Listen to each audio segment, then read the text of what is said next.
So hi, everybody. My name is Maria Evans. I'm the Artistic Director for the Arts Council of Princeton, and we have been doing these in conversations now since April, and we've had some really good ones. And tonight is also going to be a really good one. They've all been good, Maria. They've all been good. They've all been good.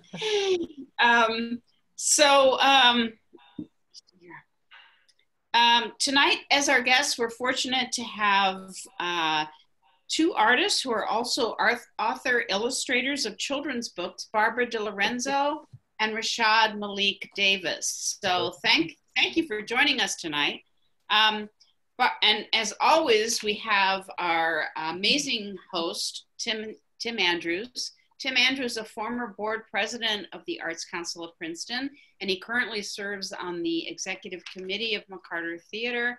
And not only is he an art appreciator, but he's a very big art supporter and has an amazing personal art collection unto himself. So he's been leading these conversations, and we've been so happy to have him. Barbara has taught at the Arts Council of Princeton for many years in our education department, as well as our outreach classes. She's also been teaching on online classes through our collaboration with the Princeton University Art Museum on Thursday evenings during the summer, and we'll soon have that program up and running again. That's a terrific program. Barbara graduated from RISD in illustration and studied painting at the Art Student League in New York. She's the author-illustrator of children's books, Renato the Lion and Quincy. And Rashad is an author, illustrator, character designer, and educator based in Lawrenceville. His works focus on diversity and inclusion, fantasy, and emotional literacy for adults and children alike. He graduated from Tufts and has a master's in animation from Savannah College of Art and Design. His award-winning first book is Carefree Like Me, and he's currently working on a young adult graphic novel. So I'm going to stop talking. I'll come back at the end of the program. I'm going to turn this over to Tim, Barbara, and Rashad. You can post questions throughout the conversation, and Tim will be checking those questions. So everyone enjoy the show, and take it away, Tim. Great. Thank you so much, Maria. Thanks everybody for joining us. We've got two great panelists. I'm going to start with Barbara, and let's sort of get into this. So where did you grow up, and tell us a little bit about your early life. I'm actually from north of Boston, so I'm a Red Sox fan. So I'm sorry to tell everybody that, but I think this year I can say it safely because nothing's really happening. I always did art in my, as a child, with my mom and my brother at the kitchen table. I don't think I was really exceptional at anything else. So I kind of fell into that as my career path. And when I was in college, I just absolutely fell in love with illustration and this idea of making books, which ideally were for children, but I feel like they're for everybody. So as you were growing up in north of Boston, were your parents supportive of art? Like what was the the sort of the environment that you were in, both in school and sort of at home, that was art? Was it art appreciative, or was it what was the art experience? It's funny you asked me that question, because I asked that of my students a lot. I try to understand, like in an Arts Council of Princeton class, where people's support systems are coming from, because it plays such an integral part into whether an artist continues, not always the case, but if you have people that are there to support you, it is so helpful, because it is hard enough. And so my mother was very supportive. She's an artist and a bookmaker too. And my father, he was supportive, but he kept saying all throughout art school, how are you going to make a living? How are you going to make money? And I stumbled into graphic design right away. So I was actually able to pay my bills on my own with a creative career for a little while before switching over to illustration. So your mom was also a book illustrator? She's written one book, and she's illustrated one picture book and done some chapter book work, but she's mostly a fine artist now. And as you were growing up, what was your experience with children's books? Did you love them, wonderfully? I mean, do you have a memory of sort of looking at them and thinking, gosh, who's making these things? Like, did you have a fascination with books as a kid? Of course, yeah. But I never thought that would be my job. I never thought I could actually get there. I just admired them. And I would like to give you some sort of high culture titles that I enjoyed. But to be honest with you, I loved Mad Magazine and Calvin and Hobbes and Far Side, and I just devoured those. And I actually recently over Zoom, I was teaching some camps for Arts Council of Princeton, and I tried to share some Calvin and Hobbes with the kids, and I couldn't believe how not entirely appropriate it is. So I was changing words on the fly. And so yeah, I love narrative art. I love sequential art. So where'd you go to school, and tell us, how you sort of, moved through that period of your life? So I went to school up on the North Shore of Massachusetts. I went to Shore Country Day School and then to Pingree for high school. And those are private schools. And I would say they were both supportive of the arts, but Pingree was a lot more supportive. I had an amazing art teacher, Mr. Erickson. He just let us find our voices. He wasn't really prescribing a way to make art. He let us do a lot of different things. And so I think it was in high school I kind of understood that art is a way of seeing the world. Art is a way of expressing your voice. It's not just about making something that looks precise and realistic. So that was very helpful. And in college, were you thinking, illustration? Like, what were you creating? First of all, what kind of art were you creating in high school, in college? And if we looked at it, and we'll be looking at some more of your work as well as of Rashad's work, if we looked at your work back then, would it seem like it's from the same person? I mean, I don't think you would really connect it to me, but there are some things that are similar. I can start with this. Actually, I should have mentioned this even before the high school piece. I started out being a terrible draftsman, let's say, a terrible artist with a pencil. But I loved horses, and I kept reading books on horses, and I kept trying to draw horses and over. This was around 4th or 5th grade. And I was so obsessed that it carried me through the awkward moments of drawing badly until the point where I started to draw better. And then people started to say, oh, you're an artist, but they had no idea I couldn't draw anything else. That was it. Just a horse, like forget a person or a robot or whatever. And so that taught me that, you can really learn these skills. You don't have to just be tapped on the shoulder and blessed with this gift. You can work at it. So the high school art, I think, was me just trying to develop those drafting skills further. And then in college, I kind of loosened up, and I really regret not understanding all the different majors in college, because things like industrial design sounded a little bit boring to me. And then I had friends that went into industrial design, and I saw the amazing 3-dimensional functional sculptures they were making. And I was like, that's so cool. I really did. I missed the boat on that. So I wish I had, 2 more lifetimes and all the money to go back and keep doing different art majors to excel in different things. So you left school and you graduated. Where did you move, and what was the first couple of years like? And then we're going to shift over to Rashad to hear about this. Okay. Story.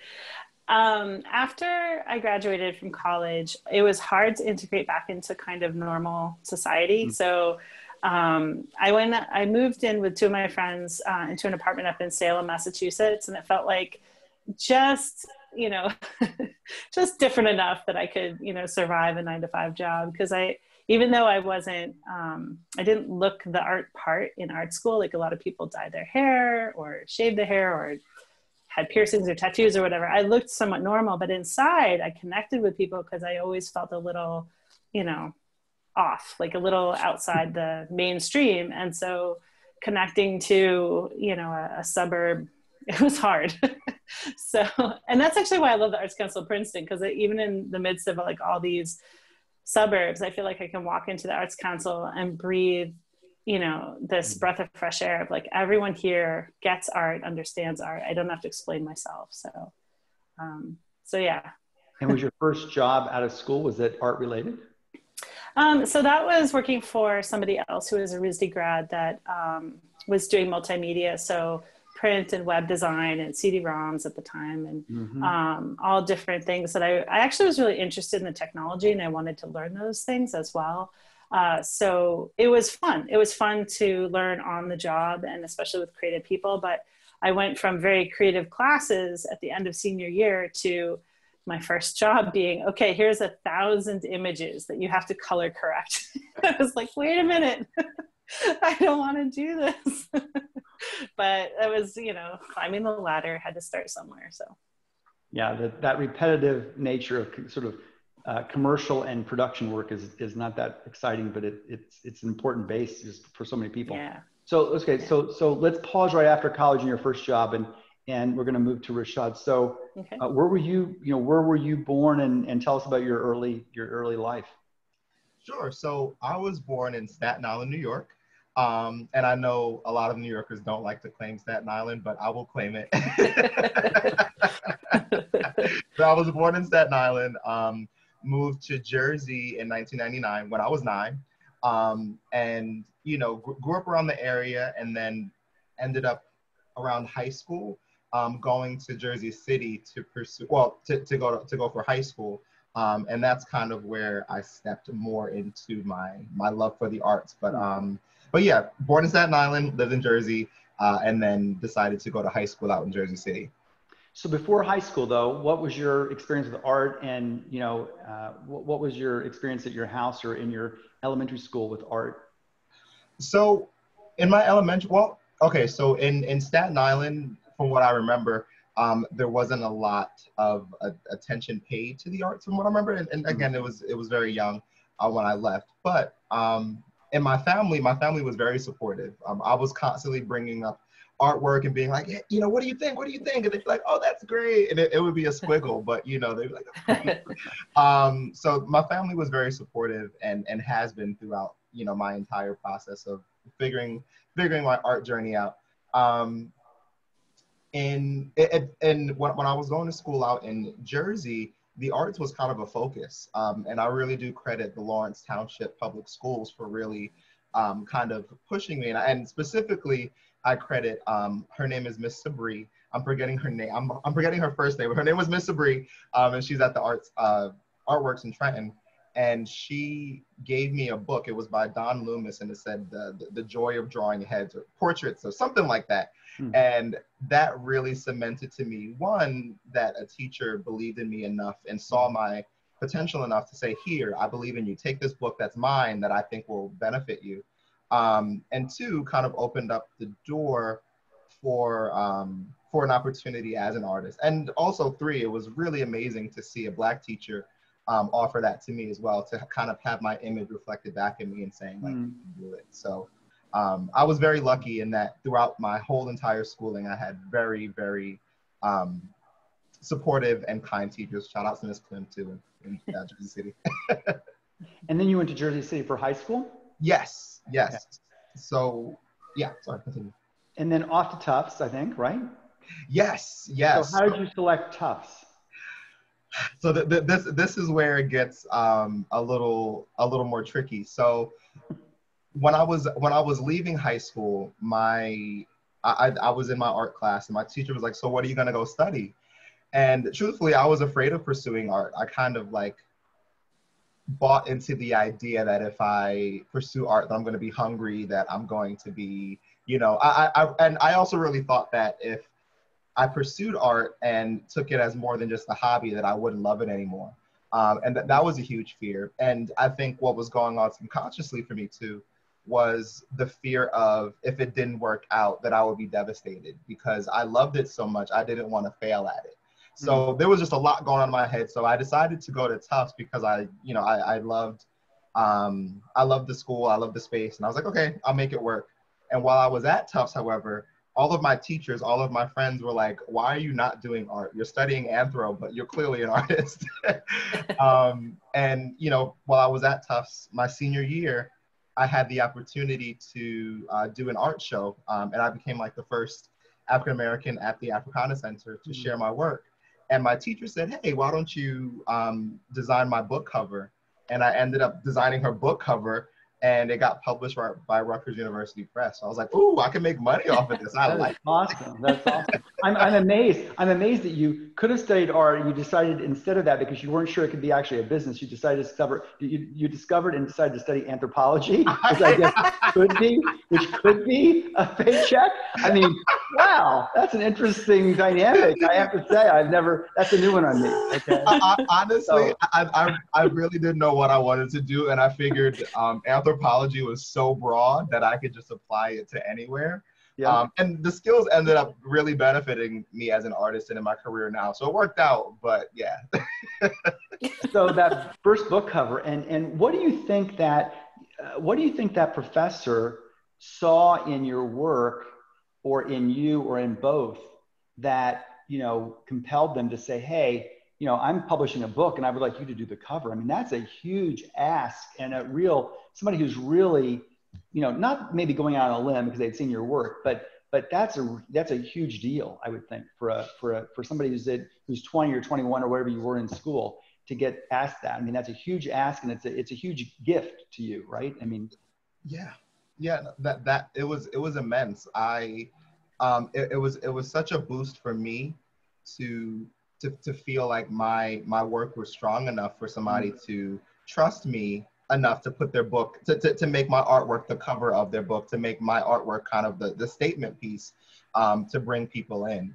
So that was really huge. And I mean, I was very nervous because I was like, I have no clue what I'm doing. I've never studied illustration. I've never studied book cover design. I've never studied anything, but I know that I love it and I'm creative enough to make it work, I think. So let's just do it. And it ended up working out.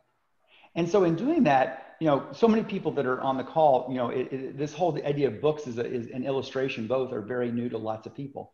And so how did you conceive the cover? I mean, did you talk to the author? Like, what's that look like, you know, and how do you interact to decide what's going to be on the cover? Like, how do you decide that for your work now, or for the work, especially back then? For sure. So this is where my anthropology degree really comes in handy. Was because I was always writing, and I love to write as well. So coming up with the concepts and coming up with the ideas behind her cover and what would make for not only a visually interesting but also a symbolically meaningful cover was the best part. I tossed ideas at her and I said, hey, what do you think of these three? This is what I think it can represent. And she was like, oh my God, I love all of them. And so she had me draw all three, which was cool. I was still getting paid to do art, so I was happy. That's great. So Barbara, what was your first commercial, you know, well, you know, putting aside the 1,000 color correcting files you had to do, what was your first, you know, commercial activity that you sold, you know, out of school? I think I should mention two, because one was like the first piece I ever sold, which was, I think, in 9th grade, to the principal of the school. And I remember the discussion being, you know, when I was asked how much the piece would be for, I said, $100 or $75 if you can't handle it, or whatever I said. And it was funny because at the time the principal said, okay, 75. And I think if I was a teacher, I would have gone for the higher number, but it actually taught me a good lesson in negotiation, which is don't do that. Don't say a price and then go under your own price. So it was a good lesson to learn. But the first really interesting professional work I did was while I was in college. I had looked at the job boards and, you know, just to see what was available.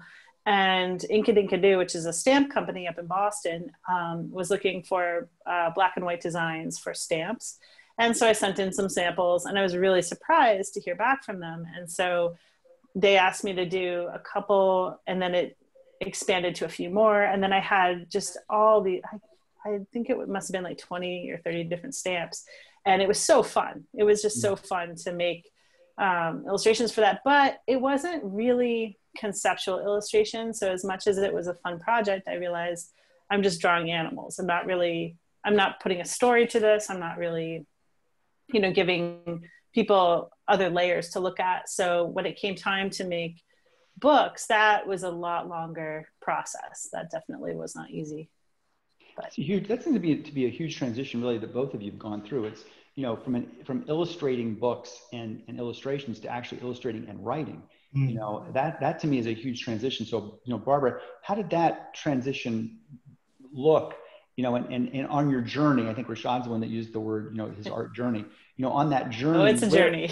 So now I have two questions for both of you. Like, so why is it a journey, you know, and how does it sort of unfold, and how do you get to a point where you've been doing art, and we're going to show some art in just a second, because I know people are really eager to see some of your work, and how do you then sort of go across that tripwire on the journey that says, okay, ding, ding, ding, I now need to start writing, you know, and putting words to this, and I'm not sure whether it's words and then art, or whether it's art and then words, but there's a lot of things there to unpack, but sort of how did you move toward, you know, books, and we know about that a bit, but how did you sort of move into that more professionally, and especially start putting words, you know, your own words to the book? Well, I'll say that in college I was taking a class about writing and illustrating your own book, and I was terrible at it. I had some classmates that went on to make lots of books. One of them is Jarek Kozatska, who's done so many books. He recently did a graphic novel, Hey Kiddo, which is amazing. So if you haven't seen that, you should definitely check it out. But anyway, I was with these people that were able to make stories at this, you know, 21, 22-year-old stage of life. And I had no stories. I really felt like at the end of that class, I had maybe 20 drawings, but no real cohesive story. And I told myself, I'm not a storyteller. I am just an illustrator. And it took a long time for me to realize that it's like drawing. It's like any other creative skill. You may not be the best at it at first, but if you read a lot, if you look at the genre you're specifically focused on, and you keep trying and you get feedback from people, that's really important. It's probably the hardest thing to do, to put yourself out there and say, okay, tell me all the things that are wrong with this. Because people will. And then some. And so it's a long process, but you know, it's funny. I was sort of hemming and hawing whether or not this was something I was going to really pursue until probably around, I think it was the end of 2011. And I was having a conversation with my dad around Thanksgiving, and he said, why don't you do this other thing or this other thing? He was trying to help me, but push me in all these different directions. And I think that because he was trying to support me in everything but books, it kind of made me dig my heels in and say, no, this is my Everest. I've got to do it. I'm just going to focus on it.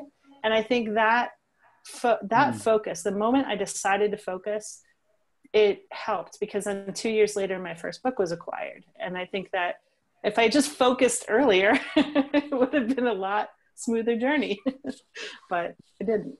And in that first book that was acquired, was that a finished product, or was that a concept, or sort of, you know, and how did you find somebody to represent you or whatever in that?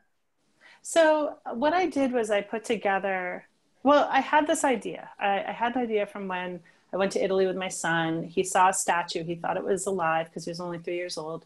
And I was like, oh, this is a brilliant idea, a statue coming to life for this little kid. But I didn't have a context to put it in. And I kept trying different ideas. And I even tried to write a novel. I tried everything and nothing was working. And then sometime later, I came across a documentary about, in World War II, people in Florence were protecting their sculptures, even as they were very scared about the war and they were hungry and they had nothing. But they did a really thorough job of like bricking over the sculptures. And suddenly I knew what the story had to be. But I thought, it's not a picture book. That can't fit in a picture book genre. So it kept me from putting it together until I saw a contest that said 50 pages of whatever, for whatever age, we don't care, just put it together. So I used that contest as a goal, but I just wrote my story. I just wrote 50 pages worth of story. It didn't do anything in the contest, but I ended up submitting it to an art director at Viking who really loved it. And then they acquired it, but it changed, you know, in the collaborative process, a lot changes. But, you know, I think that it's important for anybody who's writing or illustrating their own work to just put the story together and then figure out where it needs to go, because sometimes it can surprise you. Great. So Rashad, let's talk about your journey where you moved from being illustrating to, you know, and doing the cover and other things, I'm sure, sort of what was that path from that to thinking, gosh, I want to do a book? Yeah. So truthfully, I've art and storytelling and writing have always gone hand in hand for me, even since I was young. Um, because I was so obsessed with characters and coming up with characters, I realized that I was bored if I didn't give them kind of life, if I didn't give them a story. So that carried itself into my future work. But the first book that I illustrated for somebody was called Sune's Gift, and I loved it. But then, you know, after I was finished up, I was like, wait, I've been writing stories my whole life. I've been drawing my whole life. Why don't I just kind of come up with my own book? And I sat with that for a while. And the reason why I say art is a journey is because art for me has always been tied to my feelings and my emotions. So, you know, whatever I'm processing at that time is what ends up in my art most often. So, you know, at the time that I launched into Carefree Like Me, I was going through a really tough time in my life. And I needed something to kind of contextualize it and to get it out of my head and out of my spirit. I was like, I need to put this somewhere. And I realized that I had a love for working with kids, had a love for working with art, and decided to merge all of those things to create a story, a visual story. And what was the first book you worked on? Or what was the first story you worked on? So the first story that I worked on for somebody else was called Sune's Gift. It was a story about they're kind of like magical beings that look like human children, and one of the children has Afro textured hair, and you know he was getting teased by his friends, and he had to kind of learn to love and accept himself, and that was based on the author having an experience with her son at a barber shop that was really racist and really negative. So she wanted to empower her son, but other children to love their unique features. And then, you know, the first story that I have worked on for myself has been Carefree Like Me, which is the series that I've been working on for some time now, since 2017. So let's look at, we're going to look at a couple of some of your work. So let's just pop in here and let's see how this goes. I've got Barbara's work on the left and Rashad's on the right, I think, correct? Yeah, it's showing up okay. So what's this, and again, we're looking on the right-hand side. So Rashad, what's this from? Okay, so I can't see it from. I can't see it either. You can't see it. Okay, well that's not good. I think you have to share your screen. I think I did. Let me just see if other people say, maybe I haven't actually done that. So let me just hit there you go. One more button. Can you see it now? Yeah, we got it. Great. You can see both your works, correct? Perfect. Yeah. Great. Okay. So let's talk about the little chickadee or whatever we have. Duck. He's a duck. Yes. So the duck, I wanted to come up with a series of different animals based on emotions, because again, a lot of my work has to do with emotional literacy and helping kids to not only talk about their feelings, but to process and understand what they're feeling and give them words. So this was an attempt to understand grief, but in a way that would be approachable to children and in a way that would be very visibly understandable very quickly. And so that's what this was. It's like a little duckling sitting in the rain, protecting himself from it, just to symbolize grief. So that's what this whole piece was about. And is your work in, what medium do you work in? What's the, you know, what are you using here? Because it's hard to, you know, this could be anything. Yes, that's such high praise. But, is that right? It's like, I was like, should I say that or should I, that's what I'm thinking. It's like, what's this medium? It could be lots of things. Yes, well, it's digital. So I actually did this on the Procreate. I did this on Procreate for the iPad. Wow, that's amazing to me. I really thought, I mean, I really wasn't sure. I mean, it could be pastels. It could be lots of things. Thank you. So do you create exclusively in digital form? I've gotten addicted to it. I still love pencil and pen. But I like the versatility and the ease of using digital tools. I mean, the only thing that stinks about it is that I have to either charge something in order to use it or sit at a desk, which is the limitation. But for what I do, it works out perfectly. Yeah, it's awesome. I love that piece.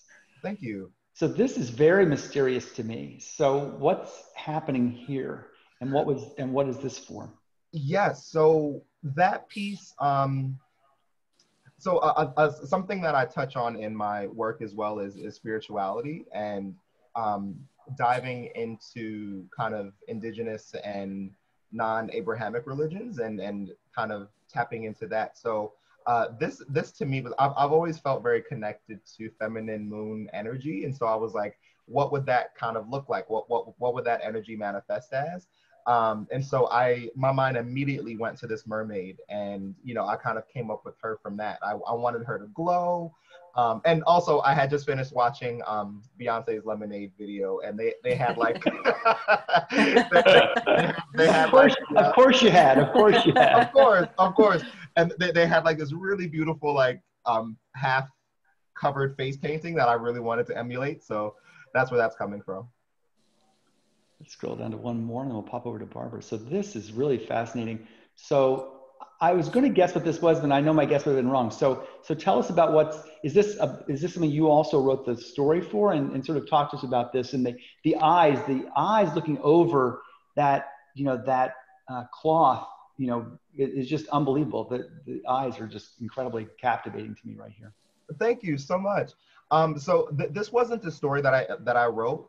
So I worked at a company called American Reading Company, and this was for a project based on Latino stories. And so a big part of that was capturing indigenous stories as well. So this story was about a story that my coworker wrote about the Taino in Puerto Rico.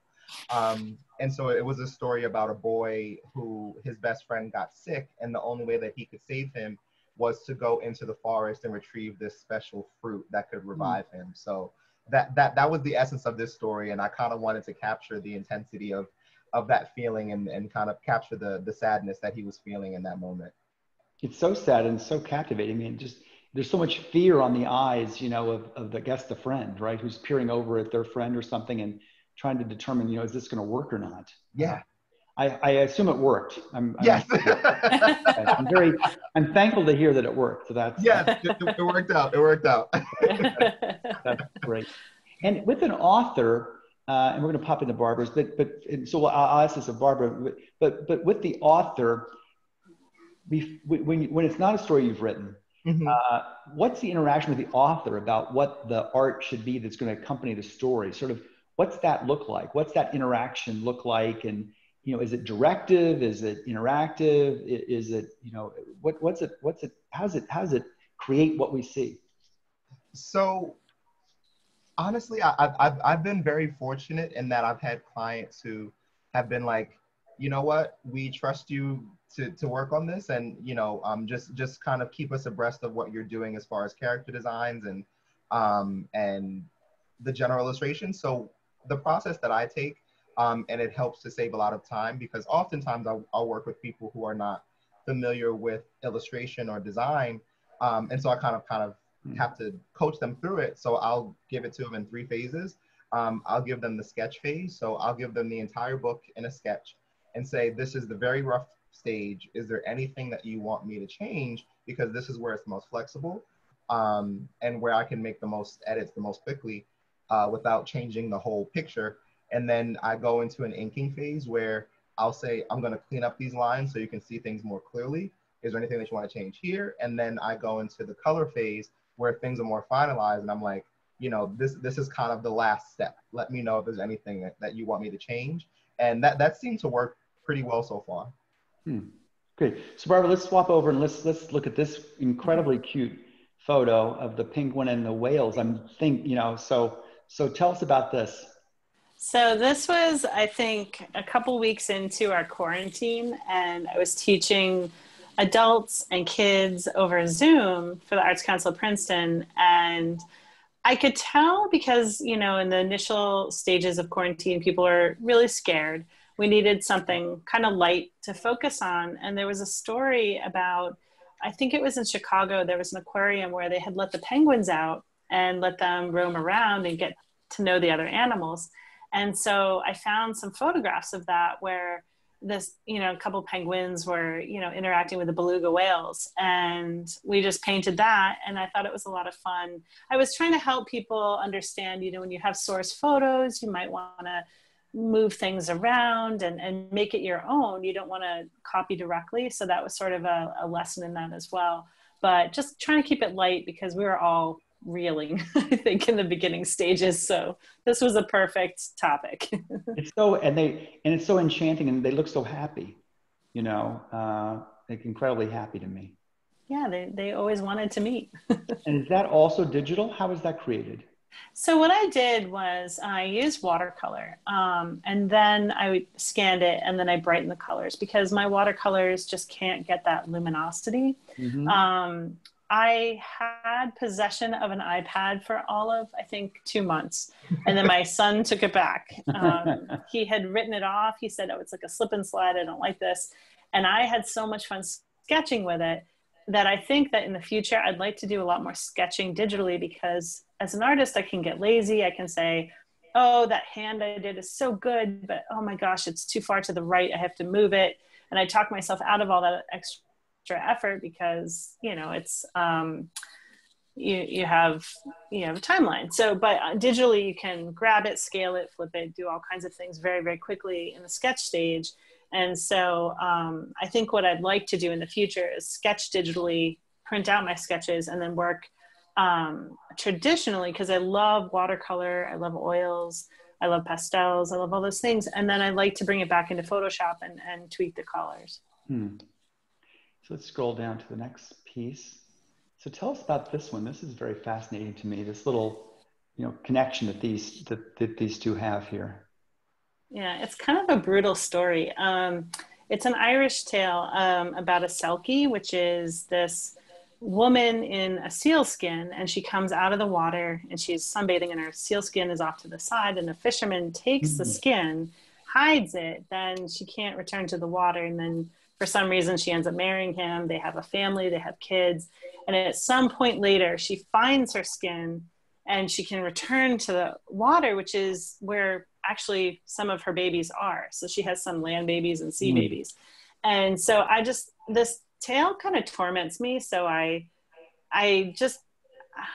painted this thinking about what it would be like. You know, you have children in both, you know, realms, and this child doesn't want to say goodbye. So I don't know, it's just a very sad Irish story. Very sad. And that's for someone, that's a story written by somebody else. Obviously you didn't write that story. That's just like folklore. So my agent actually asked if I would write a contemporary version of that. And I'm still struggling with how to do that and still honor the original tale. And also make it palatable for kids, because that's such a sad tale. So I'm still working on it. And what about our fairies here? I love this one. I love it because, not my painting, but I love how this girl, she was in my after school art program through the Arts Council. And I asked her, because she's so expressive, I said, do you mind if I take some pictures while you're doing your project, just so I can have some reference material I have to do an illustration. And she was not even on purpose trying to make these faces, but she was making fantastic faces. And so I grabbed this picture, and then I ended up turning it into this illustration for a contest. And I ended up winning the contest, and then it got into an art show, and it got put on the postcard for the art show. So it was a really good piece for all those things. And I was able to give her the certificate that, you know, from winning and everything. But what was really interesting is that at the time, the other teacher in the room yelled at her and said, you know, you have been rolling your eyes. You've been doing all these things, and I am getting very frustrated. And she was like, no, I haven't. And meanwhile, I'm scrolling through all my pictures. I'm like, yes, yeah.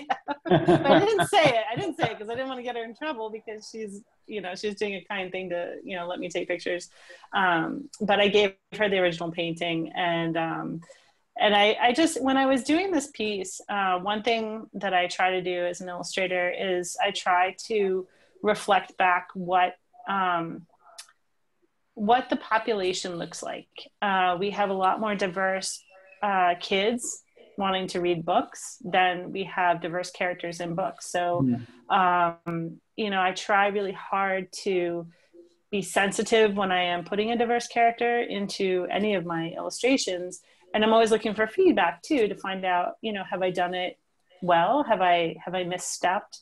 But I think it's worth some of those awkward conversations, because I want to make sure that I'm honoring, you know, a person or a group or, you know, whatever it is that I'm doing. So one of the things that the girl in specific that modeled for this said, oh my gosh, there's a black fairy on the book. And I was like, oh, it just made sense to me to make it that way. But she was very happy to see that detail. So I think it makes a difference. Like Rashad said, his teacher was reflecting, you know, his own image when she was, you know, giving him the book. I think it's important to put lots of different people out there in books and characters. So how are you both thinking about this? This sort of, both of you talk about that question, sort of, you know, what is that a trend? You know, I mean, are especially in the world we're in today, from an inclusion perspective and from a race perspective and diversity perspective, you know, as you're talking to authors or to, you know, publishers, you know, what is the discussion going on that maybe not necessarily spurred by what's happened in 2020, but you know, what's that look like? I mean, I hadn't really thought about that. You know, I think that's a really interesting point about, we have to have things that look like us to be able to appreciate, you know, who we are as individuals. And, you know, if books are not reflective of a broad range of the types of people that are in this world, you know, people can't find people like themselves to look at. So sort of how are both of you, either of you can go first. Sort of how are you both approaching that? Yeah. And then you can look at more of Rashad's work. I was just going to say that I'm a co-president of the Children's Book Illustrators group in New York. And so it's my responsibility to get speakers for our group. And what's really interesting is that we've had people present, editors, art directors, agents, talk about, you know, they've been looking prior to this year's momentum for more diverse books, but also by own voices. So they don't necessarily want someone from a totally different background to write some of these stories.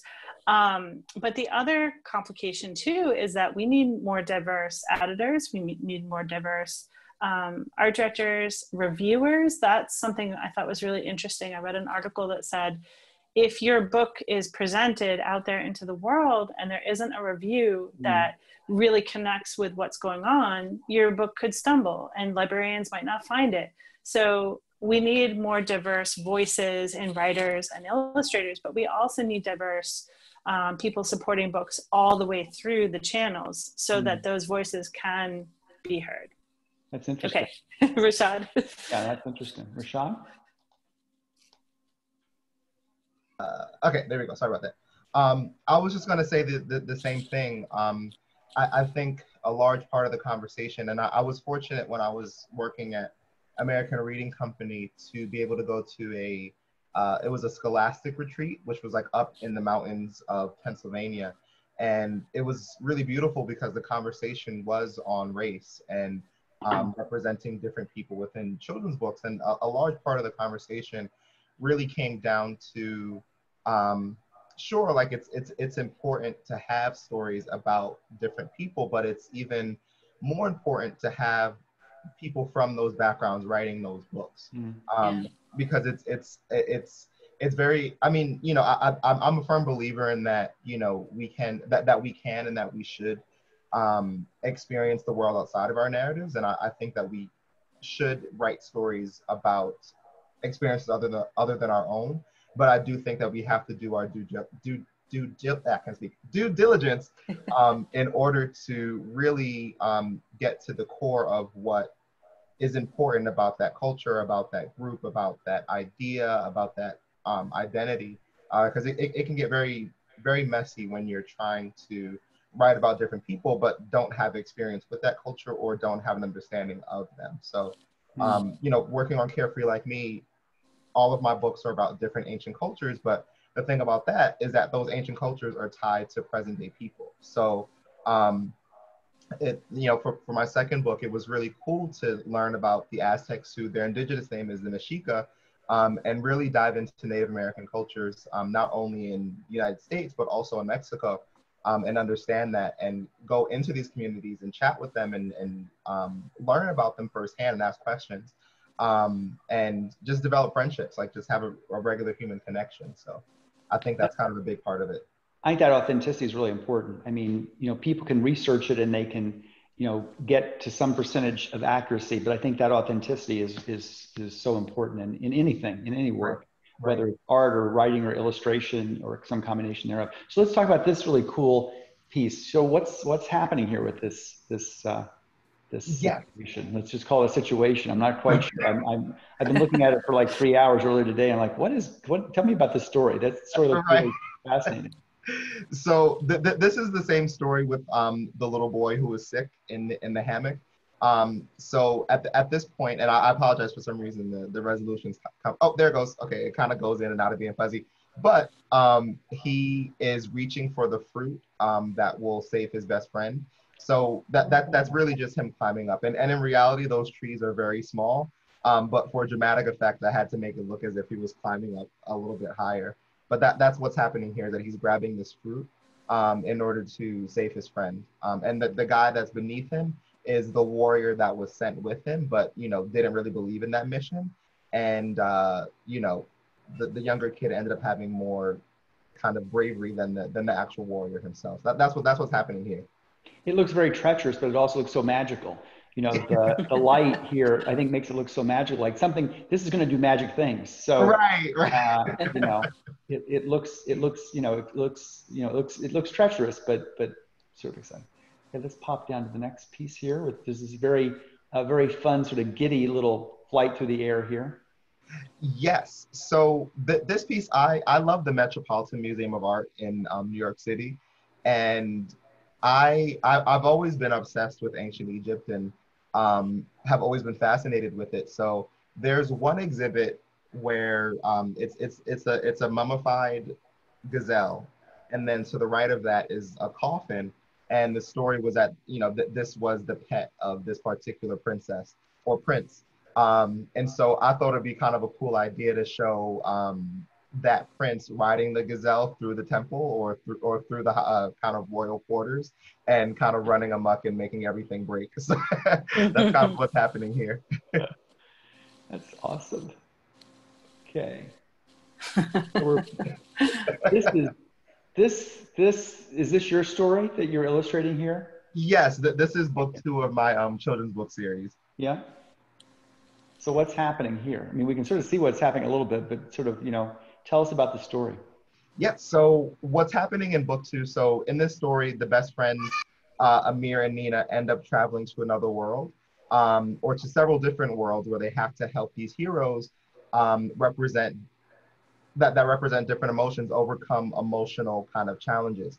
So what's happening here is that in this world, Sakra, who is a goddess that controls the wind, rain, fruit, corn, all that good stuff, she becomes sad. She loses her joy. She loses her ability to create. And so the kids are now tasked with helping her to find her joy. And so what we're seeing is these kids kind of navigating the desert, trying to find where she's at, and they're kind of melting, and so that's why his afro is wilting. Yeah, they don't look very happy. Yeah, they look not so happy in this, I would say. It gets happier, I swear. Well, it's a little like you said you have a thing with Egypt. So is this set in Egypt, or where's this set?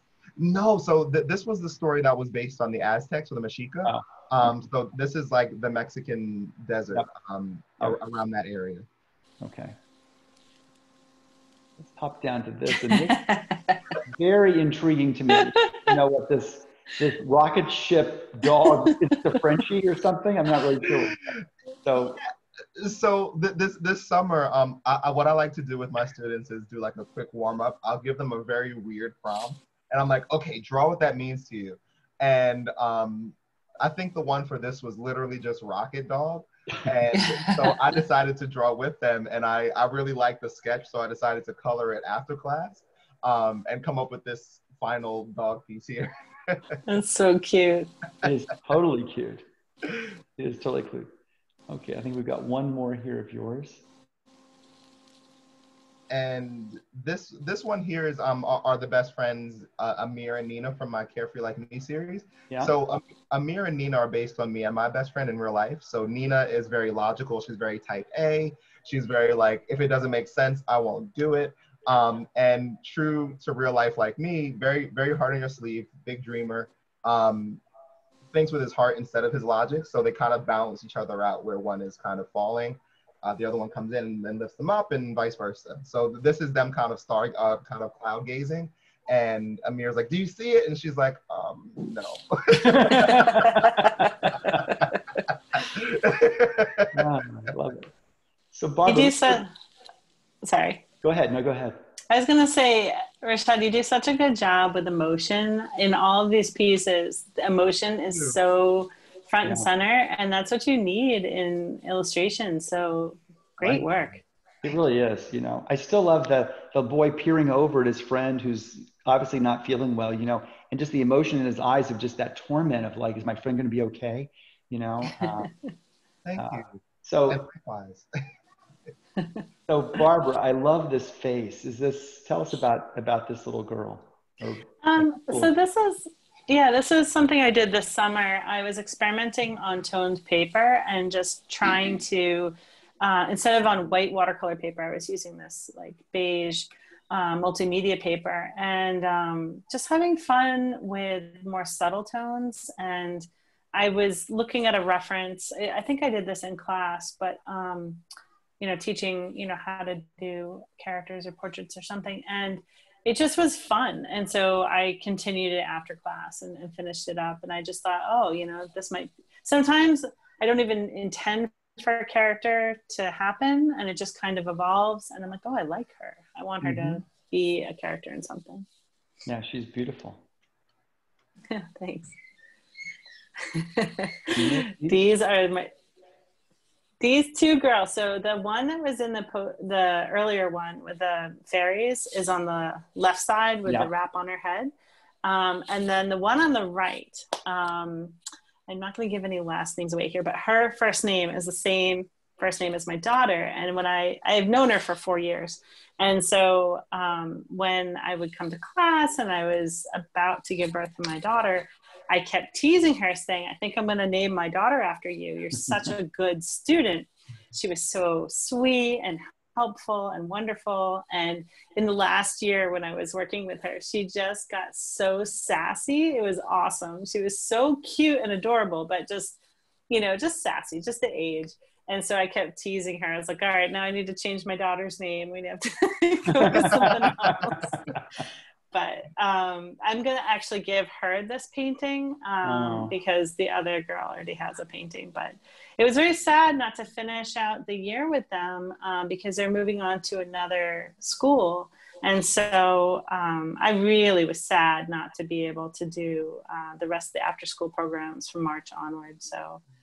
And is this watercolor? Yeah. Is this watercolor? Yes. Yeah, it's actually behind me. So you can get a sense of how big it is. It's a full sheet of watercolor. Oh yeah, I see it. It's just amazing the detail you have in this watercolor. I mean, you know, I think many of us who are not artists, because I'm not an artist, I just love art. I don't think of watercolor always as something that you can get such fine detail in, but you know, in her hair and her her face, I mean, there's just incredible amounts of detail in this. Well, thank you. Piece, I think. It's really well, you just kind of set it aside, let it dry, come back to it.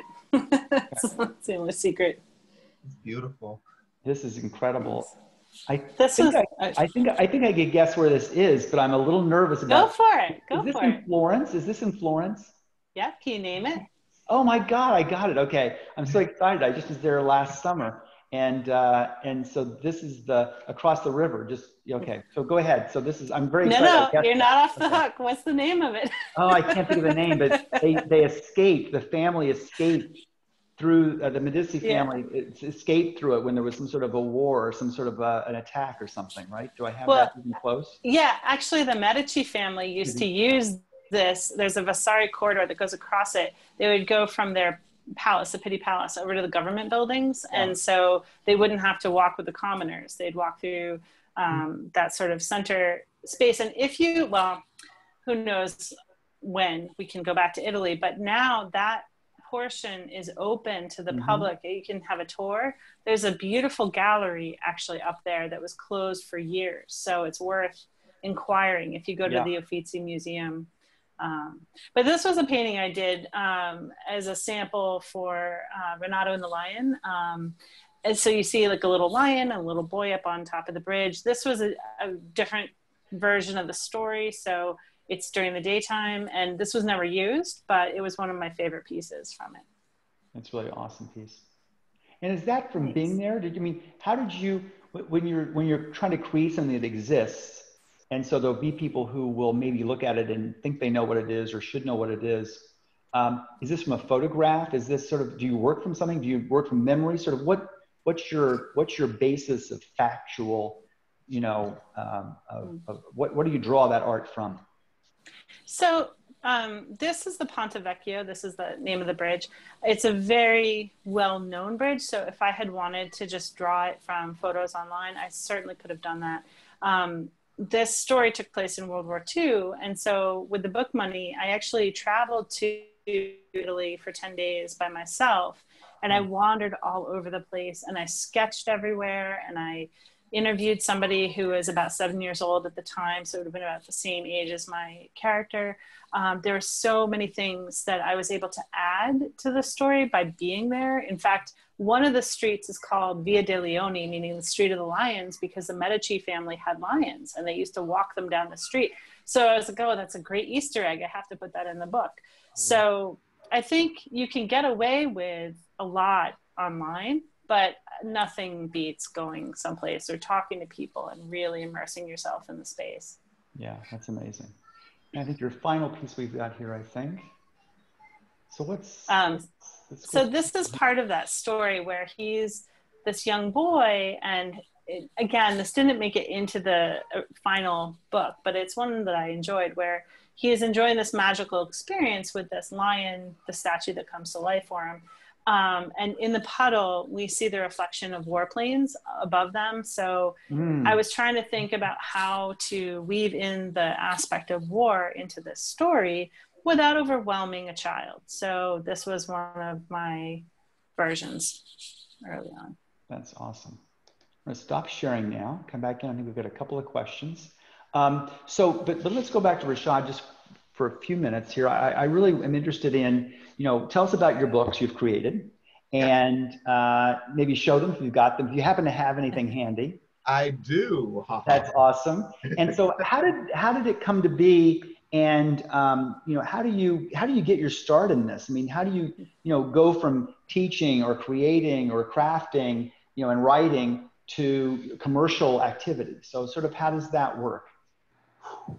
So that's a big question for both of you. I'll have that for both of you. Right. So honestly, where this book came from is pretty. It was pretty heavy.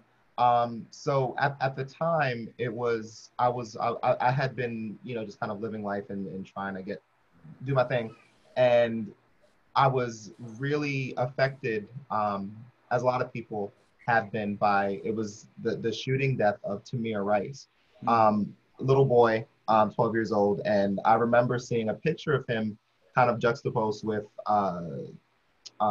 Emmett Till, and they looked so much alike, and I just like broke down, and I was like, oh my God, you know, and I really wanted to create a space where children of color and Black children specifically could feel safe to explore a lot of the things that for other children really are privileges to do in a public space, to kind of feel free.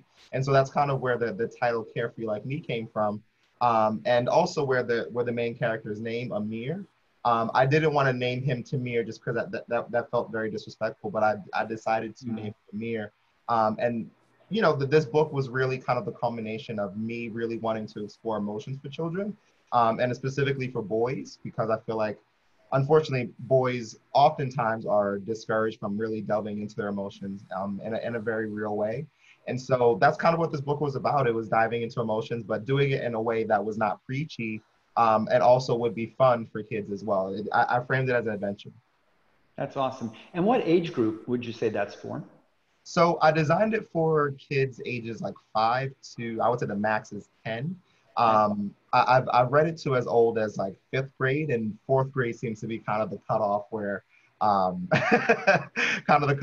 where they tend to relate to the story. So that's awesome. 1st to 4th grade. And where are those available if people are seeking them out? Yes, so they are available on my website. So my website is Ramalik, RAMALIK illustrations.com. Amazon, Walmart, apparently, and barnesandnoble.com, and Barnes and Noble the stores as well. That's awesome.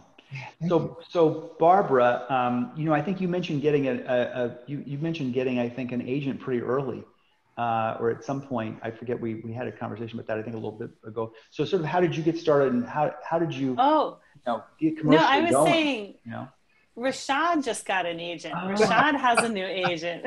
Great. Okay, I knew there was an agent involved. You know, in some Yay! conversation we've had. So that's awesome. Congratulations. Thank you. And so, Barbara, I have an agent too. okay, so she has, okay. So tell us about your books. Hold them up if you have them. And Yes. tell us about how you came to be commercially, you know, out there. That's Renato and the Lion. That was my first one. And completely different, Quincy the Chameleon Who Couldn't Blend In. Two different publishers. I will say, even though Quincy is a chameleon and he has these like big cartoon eyes, he is me, because everything that he thinks about shows up on his skin. And I definitely turn bright pink all the time. But I also can't slip anything past anybody. Even tonight, my daughter wanted salt on her food, so I pretended to put it on. And my son said, you know, I don't know what your tell is, Mom, but I just know. Like, I just know when you're trying to pull something past us. So I just wear my heart on my sleeve, I guess. But. And so commercial, how did you go commercial? So, you know, I have had some people approach me to do self-published work. And I think that I am not the best person for that, because I think I try to bend and please and do all kinds of things. And I end up kind of unraveling from, if I was just following my inner compass, I think I would do a better job. And so that hasn't worked out. There's been, you know, one this past year where it just didn't work. But with traditional publishing, the nice thing is they really are quick to give you, well, not quick to give you feedback. I'm sorry. They're very slow on everything. But when they give you feedback, it's pretty concise. And their expectation is, we're going to deal with this and we're going to move on. We're not going to keep circling on something. And so I found the experiences when the editors and the art directors were really engaged with these books. They gave me the advice I needed, and I was able to kind of push through and finish pretty quickly. So I appreciated that. I actually really appreciate that professional nature. And actually, Rashad, what you were talking about, I think where you're trying to coach and educate your clients, if you're doing a self-published project, it's a lot of work, and you must be much better at it than me, because like I said, I don't think it's worked for me. But now that you have your agent, I think you're going to have traditional work, traditionally published work, and it's going to be amazing. And you'll have to check back and tell me your thoughts on that, because oh my God, it just goes faster. Yeah, you will. You will. You're awesome. Your stuff is awesome. So we're going to ask Maria. We're going to ask Maria to join us again. We've been on for about an hour. We're going to ask Maria to join us again, and we've got a lot of great comments, you know, in the chat area. If anybody has any additional comments or questions, certainly put them in.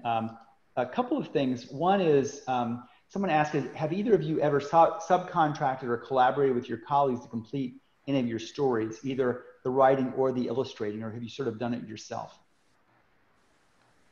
I sort of answered that. I'm better as a lone wolf.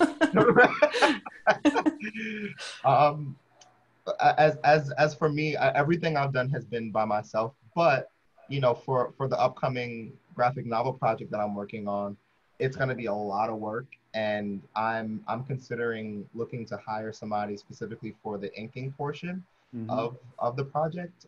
It's going to have to be done in a very specific way, just because it'll complement my color style best. But I am looking to possibly do that just because it's going to be a lot. So yeah. I haven't done it before, but I'm looking forward to trying it out and seeing how that goes. That's awesome. Rashad, you can have your agent pitch your book, and then the house that picks you up will provide you with someone to ink, and they'll provide, if you want, a color person too, and a type person. Oh. For graphic novels, they'll divide it out. Oh, see, I like that. I'm learning more every day. Thank you. I think in everything, that collaboration, I mean, I've seen a lot of artists who have a really tough time leaning on anybody else and bringing anybody else into the process. But I think it's so important to be able to actually leverage your talent. You've got to bring in people, no matter what it is, you know, and you've got to control it. You know, Rashad was sort of mentioning it's got to be done exactly a certain way, and you've got to sort of set the standard and sort of explain what it is. But I think you've got to leverage yourself across multiple other talented people, because, you know, otherwise people can just get so narrowed in, and it can just, the time and all of that, you know. And you can also learn from other people. You can find people who can actually do things that maybe, you know, in my opinion, that you might find that they do it a little better than you, and you can use this as a time to learn about typography or about things that you may not know as much about. So it's an exciting sort of growth time. I've had one question also directed to me, which we haven't had before. Someone asked about what's behind me. So this is actually— I'm curious too. This is actually a china cabinet. So I will turn the light on for a second and sort of show. That's cool. That's what's back here. Okay, now, okay, so back to you guys. Okay, Maria, do you have any questions of things that you want to ask in the next minute or so we've got here? We've got a couple of minutes, I think, left. No, I think you covered it, Tim. This was a really great show. I think people have a lot of questions about how to go about publishing and creating a book, and you guys, I'm sure you were very helpful with that. There's just so many steps to know, and people get kind of blocked creatively or hung out about how to find an agent or how to get published or where to sell them. So I'm sure this has helped people a lot in that regard. Great. And Barbara posted an organization, I think, that she says is a good resource. You want to tell us about scbwi.org? Yeah, it's the Society of Children's Book Writers and Illustrators, and it's a great organization to learn about the process of, you know, actually they do traditional and self-publishing, you know, just both avenues, directories of who to send to. I would say one of the biggest stumbling blocks I see a lot of students go through when I have illustration classes is that they don't actually put their work out there. So if you're making work, put it out there, send it to somebody. Can I just speak to that really quickly? Yeah. So with my work, I didn't really go the kind of traditional route as far as going to school for children's books and looking to do children's book illustration or illustration for books in general. But I was very, very aggressive about posting my stuff online, Instagram and Facebook, and being like, hey, do you see my stuff? Do you see my stuff? And you know, it works. And that's honestly how my agent found me, is that she saw she had been following my work for some time, and she was a friend of my friend. We all went to the same college, and she was like, hey, I really like that book that's on your desk. Who wrote that? And that's kind of how we connected. So always put your stuff out there and speak and be willing to be seen. It's scary, but it's so worth it. That is awesome. Because even if you get a no, you might get a no and. You might get a, oh, yeah, I think this could, if you change this, it could work. And then your next thing to say is, if I make this change, are you willing to take another look? And sometimes a toe in the door is all you need to start the conversation. That's great. And you both have been involved in the Arts Council. I would be remiss if I didn't say that this has obviously been sponsored by the Arts Council of Princeton. You know, if you've enjoyed tonight's program, you know, artscouncilofprinceton.org, we would love to have, you know, contributions of any amount, $5 or $50 or $5 million, you know, to help with the programs. But each of you could sort of maybe just touch on how you each became involved with the Arts Council or how the Arts Council touched you. Let's start with Rashad, if you don't mind. Sure. So I think at the time I was kind of launching into my career as a freelance artist and an educator, and was looking for different spaces to teach at. And you know, I saw the Arts Council of Princeton, walked in and was just like, hey, you're looking for teachers, and it kind of ended up working out really well that way. And I've kind of taught some of the classes and everything like that, and then I reconnected with Veronica Olivares Weber. So thank you so much. And she helped me, Maria, everybody at the Arts Council of Princeton really helped me to set up a book launch party there. So, you know, the Arts Council of Princeton has been really amazing and has been an excellent resource, not only for me as an artist and as a teacher, but also as a person who loves the arts. Great. Barbara? I would just say the Arts Council of Princeton has proven time and time again to me, to students, that it's a safe space. And I feel like when you walk in those doors, people have an open mind. They accept that art is important. You don't have to have that conversation with anybody. You just start with that assumption. And I've had students talk about their journeys in classes. Sometimes it's a struggle, sometimes with, sometimes LGBTQ issues come up. Sometimes, you know, people have other things going on. And I feel like it has been so consistently a safe space that I love it. It's my second home, and I don't know what I would do without it. That's really awesome. You know, we had one last question that came in, and I really want to visit because I think it's an important question that lots of artists have. This is from Eric, one of our guests. I have work, but I worry that someone would take it and use it for their own gain. I think they were referring to posting on Instagram and elsewhere. You know, how do I get past this fear? Well, one thing I was going to say is you could take pictures of your work from an angle and show sketches, so you're not putting out like your best idea. Because even if someone's not purposely trying to take it, they may scroll through social media, see your idea, forget where they found the idea. Then like 2 weeks later, they're like, hey, I have this great idea. And it isn't their idea at all. So protect your work. That isn't an unreasonable fear. But when it comes to submitting to different editors, art directors, agents, don't worry about it, because they are not in the business of taking ideas. If they like your idea, they'll tell you, and they'll say the shortcomings they see and what needs to happen next. Rashad, what were you gonna say? Oh yeah, no, I was gonna say, and something that I do as a digital artist, because that can be a problem, unfortunately. What I do is that I put a watermark, like right. Typically, if it's something that I'm gonna use, or something that I really fear somebody's taking, I will put a big watermark right across the middle of it, so that it blocks out anything that would be kind of visually appealing and make it impossible for somebody to reproduce without having to kind of destroy the art. So that's something that I do as a digital artist. And even if you come up with like a simple logo, going into Microsoft Paint and just throwing it on top of an image, copy pasting it is another way that you can mitigate that as well. Okay, awesome. So Maria, what else is going on at the Arts Council before we sign off that you want to tell us about? We have a new gallery show that's opening. It's called Touching Sound, and it's the Princeton Artists Alliance artists, and it is this group of artists' response to a piece of music. So our gallery has opened. We opened in August with the Princeton Crane Project, and I think people loved having a place to go and to visit. And of course you have to follow the guidelines, mask, distancing, and we're letting 6 people at a time into the gallery. So that show opens this Saturday. It will run through October 24th.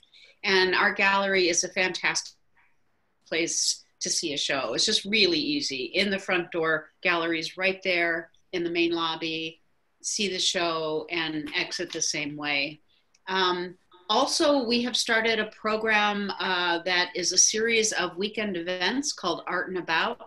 And last weekend, my colleague Melissa and I were painting a mural for people to watch. And we finished that today, actually. Yay. So downtown, and you are at the corner of Spring and Witherspoon, be sure to check out our new mural, because it's a very timely message and you can't miss it. I mean, it is so bright. And the response so far has been super positive, and we got so much great feedback as we were doing it. And this Saturday, we're actually featuring our new executive director, Adam Welch, and he will have a wheel set up in Heinz Plaza. and he is a ceramic artist in his own right. And he's going to be demonstrating some ceramic work. And also, we're going to be hiding ceramics around town in a scavenger hunt. That's and so if you cool. That's so cool. If you find the ceramic piece, you get to keep it and then get a free membership. So that should be really fun to do this weekend. And then if you check our website, there's more events planned, like chalk artists, which we're going to have Rashad do. Unfortunately, Yay. Barbara was busy. So we'll be having Rashad at the chalk artist drawings, and then plein air painting and some poetry workshops. And so we're excited about that. I think it's going to be a really nice way to spend the fall. Great.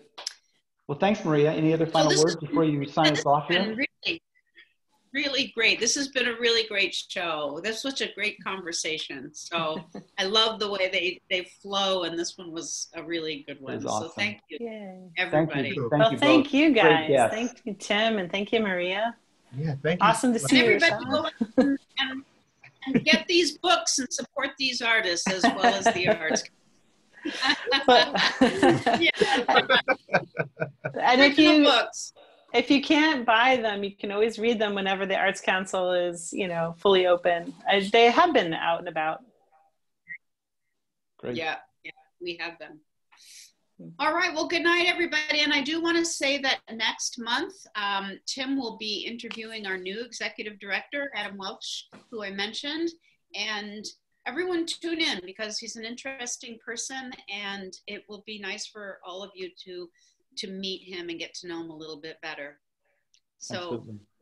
Thank you so much. Great. Thank you. Good night, everybody. Good night. Bye-bye. Good night. Bye-bye. Bye. Bye.